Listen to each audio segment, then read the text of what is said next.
This isn't a philosophical debate. This is a survival manual written in blood across 5 centuries of human history.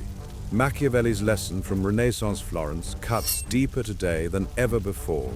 Love is fragile, fear is eternal. Every day, you make this choice without realizing it. At work, when you decide whether to be the accommodating colleague or the one whose boundaries everyone respects. At home, when you choose between being the parent who's a friend or the one who commands respect. In relationships, when you decide whether to be the person who gives endless chances or the one whose standards are non-negotiable. Machiavelli observed something that makes most people uncomfortable.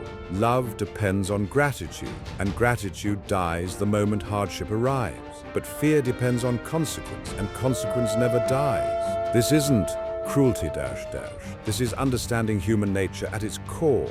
Let me show you why love fails when it matters most. Love asks people to care about your feelings. But what happens when they're angry, stressed, or focused on their own survival? Your feelings become irrelevant. They forget your kindness the moment it's inconvenient to remember. But fear operates differently. Fear doesn't ask people to care about you. It reminds them of consequences. When someone knows that crossing you will cost them something they value, they don't need to love you to respect your boundaries.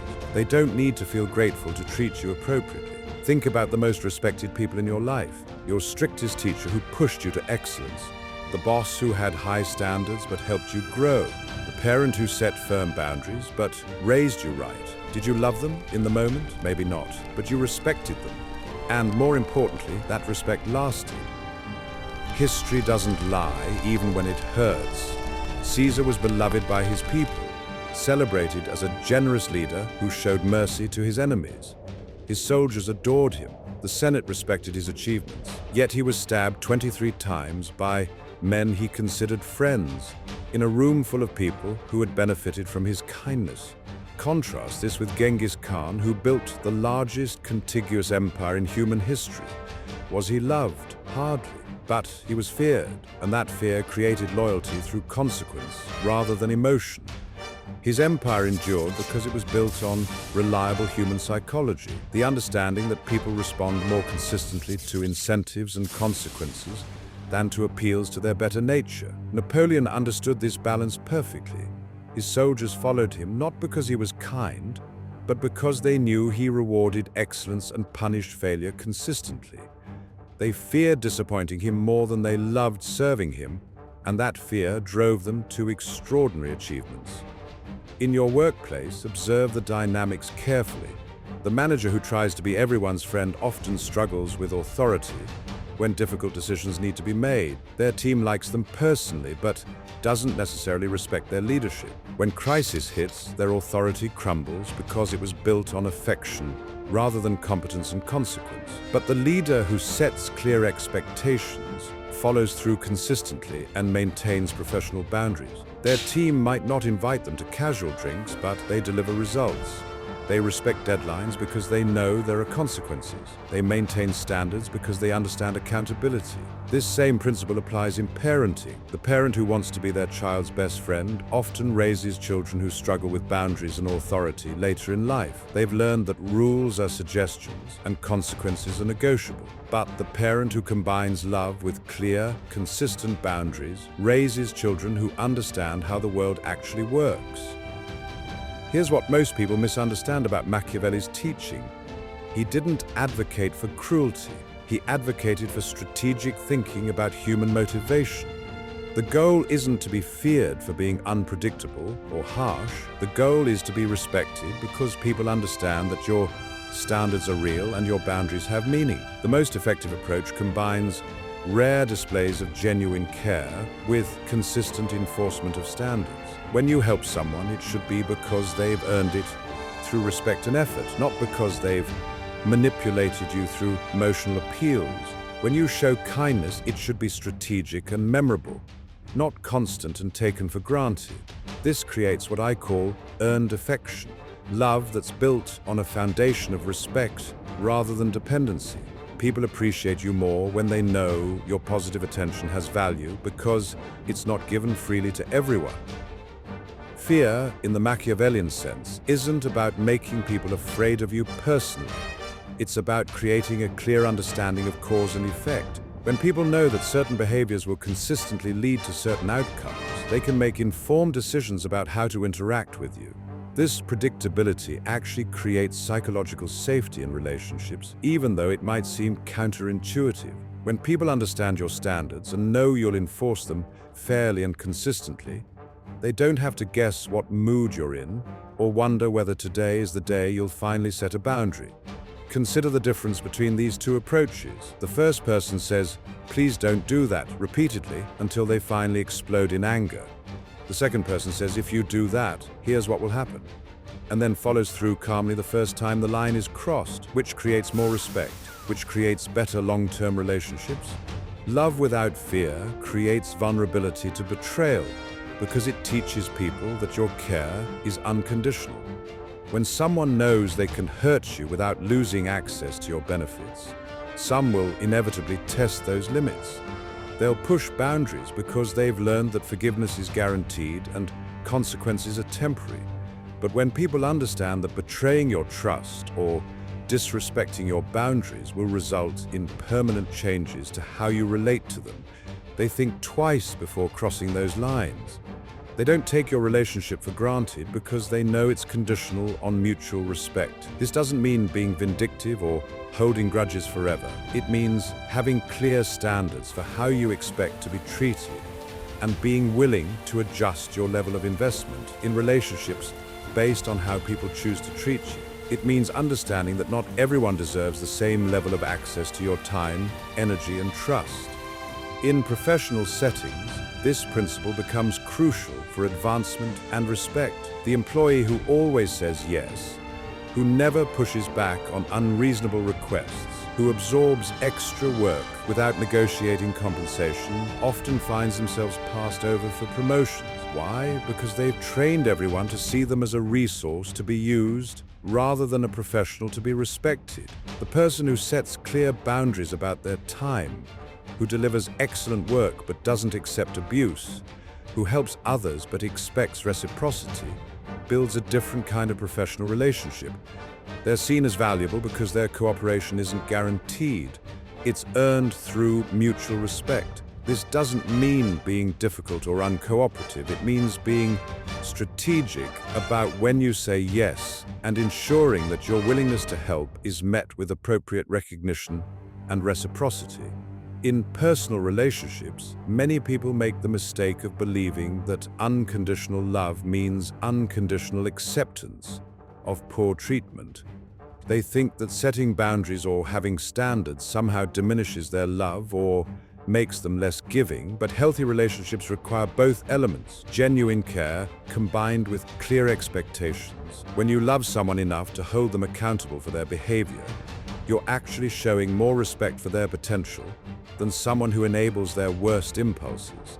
The partner who says, "I love you, but I won't accept being treated this way," is offering something more valuable than the partner who says, "I'll love you no matter what you do." The first creates an environment where both people can grow and improve. The second creates an environment where bad behavior goes unchecked. Machiavelli understood something profound about human psychology. Fear creates lasting memory, while love fades with familiarity. When someone experiences consequences for their actions, they remember those consequences viscerally. The lesson becomes part of their decision-making process going forward. But when someone experiences only kindness and forgiveness, those positive experiences often blend together into background appreciation that's easily forgotten when self-interest kicks in. This isn't because people are inherently evil, it's because consequences create stronger neural pathways than rewards. Think about your own learning experiences. Which lessons stuck with you longer? The times when someone was patient and forgiving, or the times when you faced real consequences for your choices? Most people remember the consequences more clearly because they created stronger emotional imprints. Pure love, without any element of consequence or standard, often enables the worst behaviors in people. When someone knows they can take advantage of your kindness without losing access to it, human nature often leads them to gradually increase their demands and decrease their appreciation. This creates a destructive cycle where the loving person gives more and more, while receiving less and less respect. They think that additional kindness will eventually win the appreciation they seek, but instead they're training the other person to see their generosity as weakness rather than strength. The person who operates from pure love often becomes resentful over time because they feel unappreciated and taken advantage of. They gave everything and received little in return, but they created this dynamic by failing to establish standards and consequences from the beginning. Strategic fear, the kind Machiavelli advocated, creates respect because it demonstrates self-respect. When you show that you value yourself enough to have standards and enforce boundaries, others begin to value you more highly as well.